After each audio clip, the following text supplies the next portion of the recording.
Coming into this space, I've been lucky enough to been asked to be here a few times, and I just love your sanctuary and this wide open space. Thank you for having me. I realize that I am the third in a row of three of my colleagues from the United Methodist Foundation of New England. I'd like to think that it gets better and better. But I'm not so sure about that, so I hope we're not going the other way. We are so grateful for your partnership, and it is such a pleasure to be here. I also am so grateful for the continued wisdom of my brother James Stephen, who serves on our board and continues to be an inspiration and advisor to me, and also Edith. It's great to see you all this morning. We've been preaching and talking and thinking a little bit about stewardship the last few weeks, especially financial stewardship. And so I thought what might be helpful is to think about another kind of stewardship that's also very important, and that is stewardship of our spiritual gifts. Now, you've all been given one, right? Everybody's got one, or two, or three, or four. And it's so important that we continue to steward these. And I'm going to talk a little bit about why today. Today I want to suggest that, and if you don't hear anything else that I say today or remember anything else, I'd like you to remember this. Our spiritual gifts are from God. Our financial material gifts are from God.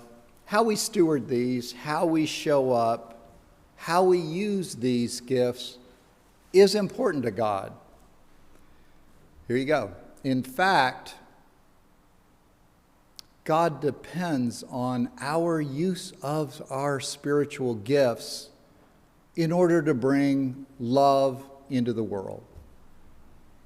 God depends on us and how we use our gifts. That's why stewarding our spiritual gifts is so important. Back to Paul's letter, the passage that Anne-Marie just read. All of us have been given gifts, each one uniquely. Each gift, yours and mine, is a different expression in a different context of the same idea. God's love manifested in the world, right? Embodied in the world. The gifts are different, but the source is the same. Varieties of service, but the same Lord. Varieties of activity, but the same God that is at work through all of us. One way that I've come to look at our gifts is as a potential expression of what God is giving to us. Potential, right?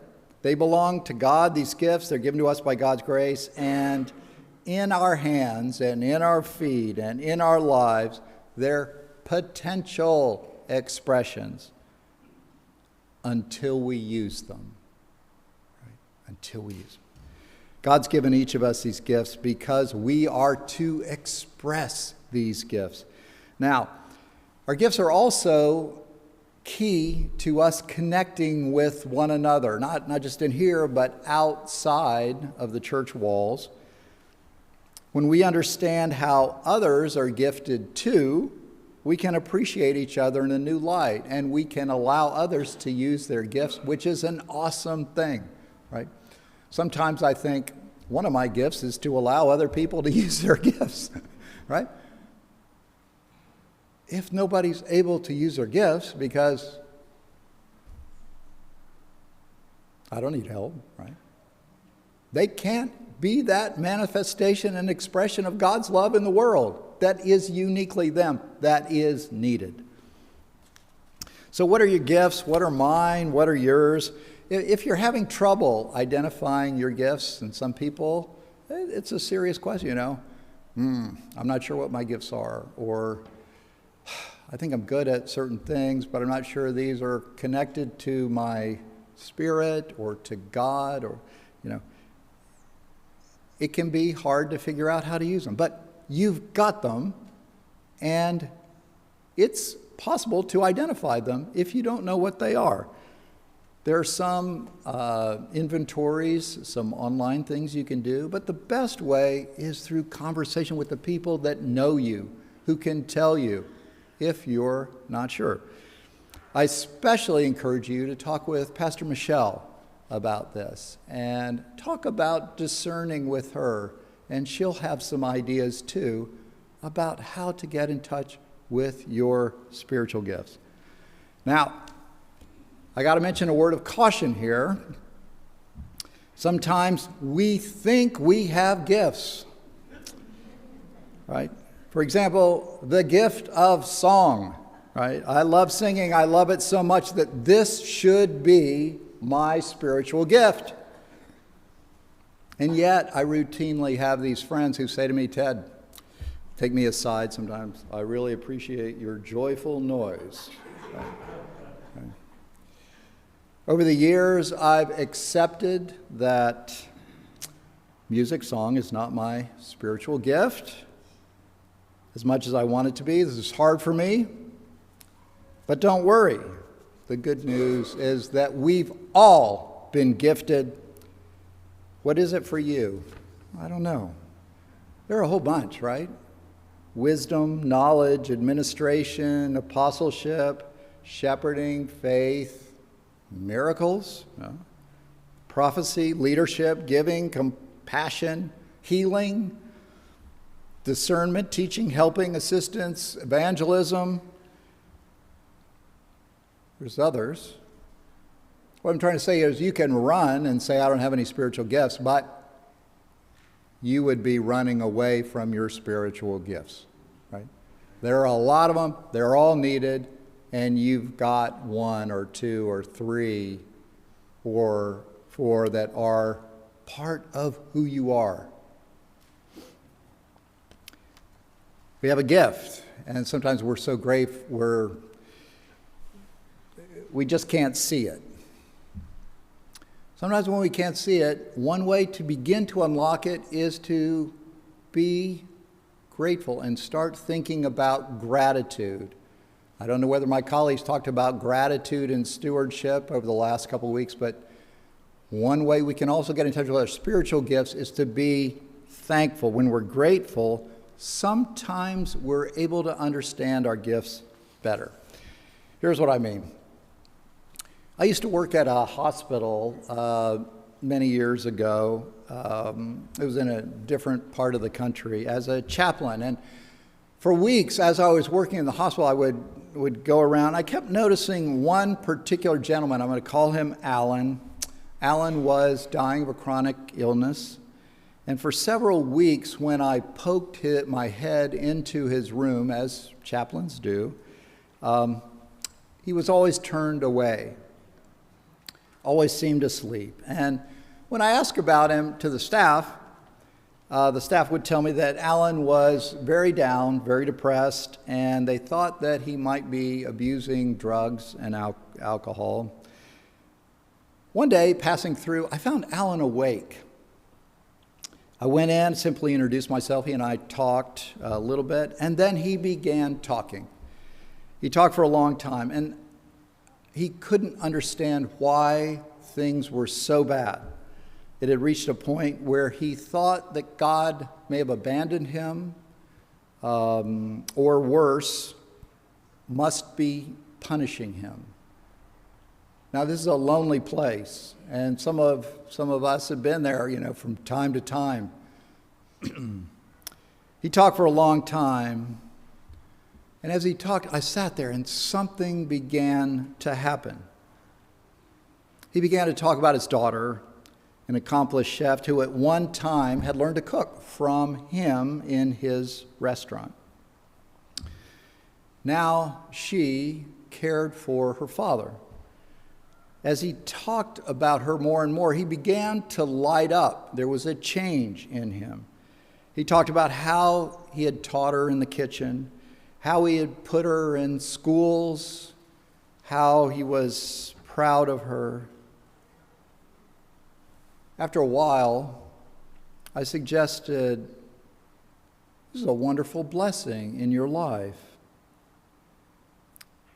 He became very emotional about how blessed he felt and how grateful he was.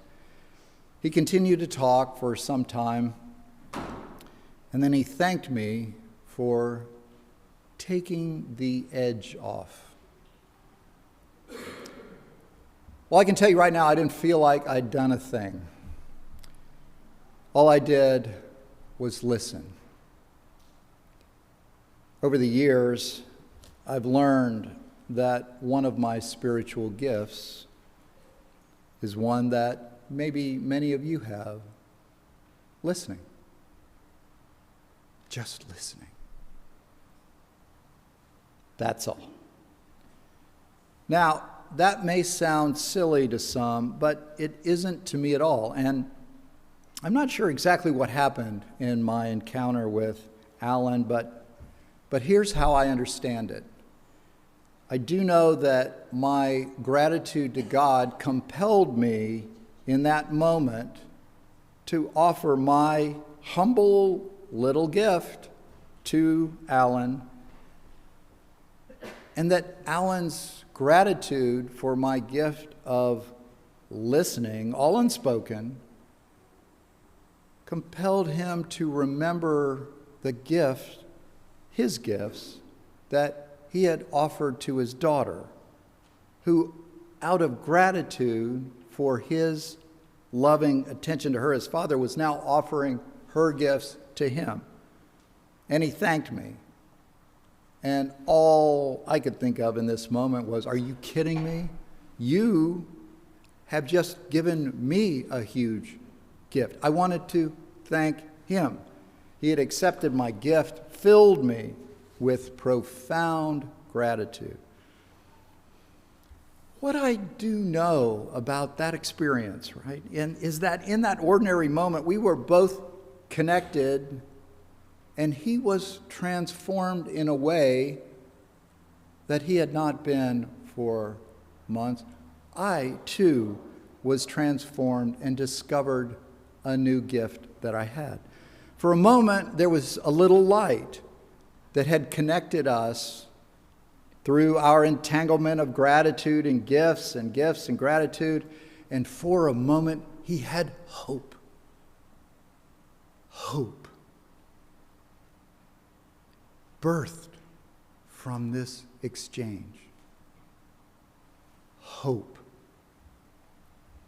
Now, I had simply showed up as here I am, potential expression of a gift.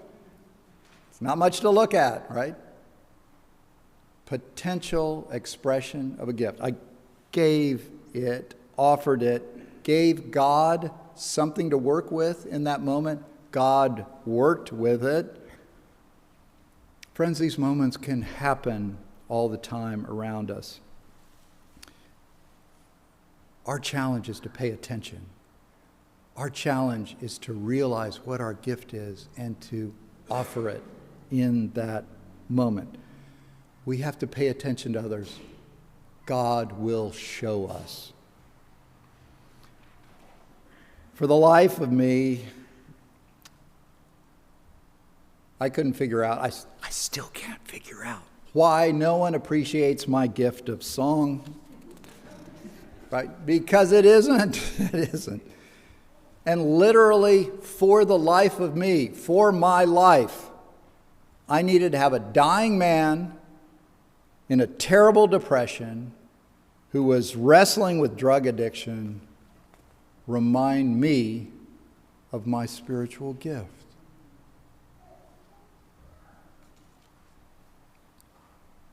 There's a little story about Ted learning about his spiritual gift. But there's something much larger at stake here. God needs us and our gifts to bring God's love into the world. God needs you and your gifts to bring God's love into the world. One of my favorite stories, I don't know if you've heard it on the subject, but it involves the great instrument maker Antonio Stradivari. Anybody heard of Antonio Stradivari? Yeah. Made cellos and guitars and violins, and most renowned violin maker of all time.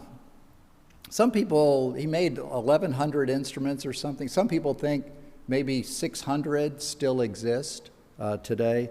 There's one in Oxford, England, in a museum called the Messiah Stradivarius that's valued at over $200 million. This is a fiddle, right? Excuse me, it's a violin from a master, right? So there's a story about Stradivari that explains what's at stake here, right? And my friend Jim Harnish tells a story this way. George Eliot was a 19th century British novelist. She used a male pen name, George Eliot, to be able to sell her work because she couldn't sell. Nobody would buy the work of a woman at that time. So she wrote a poem in which she described Stradivari at work in his workshop as a simple, white-aproned man who stood at his work, patient and accurate for 80 years. And one day this young painter comes in named Naldo, and he begins to mock Stradivari. And he says, you know, you would have all this wealth and all this fame if you just turn these things out, get them out the door. Antonio replies, when any master holds twixt chin and hand the violin of mine, he will be glad that Stradivari lived, made violins, made them the best, because while God gave them the skill, God gives me the instruments to make, to help them play upon. God chooses me to help God. Are you with me? Naldo, the young guy, is shocked by this. God doesn't need anything, right? We often think about this. But Antonio replies, not God, God's self can make a person's best without the best people to help God. 'Tis God that gives the skill, but not without human hands, right? Now, perhaps it's even shocking to us here this morning, right? But it's good for us to hear the idea that not God, God's self, can do God's best work in the world or bring all of God's love into the world without people. The God who needs nothing, has chosen you to participate in God's transformation of the world. We're confident that the Almighty God's fully capable of redeeming, setting everything right, gone wrong in this world by God's own power. But the truth revealed in the Bible, that God reveals in the Bible, is that he chooses to accomplish God's saving purpose through ordinary folks like you and me. Friends, your spiritual gifts matter. Your use of the gifts given to you matters. Your willingness to let others use their gifts matters. All of our gifts are important, and any one of them might be the most important in any particular situation. All are important, all are needed in different combinations in a different moment. All have the power to transform lives and glorify God. Every one of us, when we discover the gift that the Spirit has given us and release it into the world, become co-workers with God in God's transformation of the world. You ready? you and I become part of the answer to prayer when we use our gifts. We become part of the answer to the prayer that God's kingdom will come, God's will be done on earth as it is in heaven.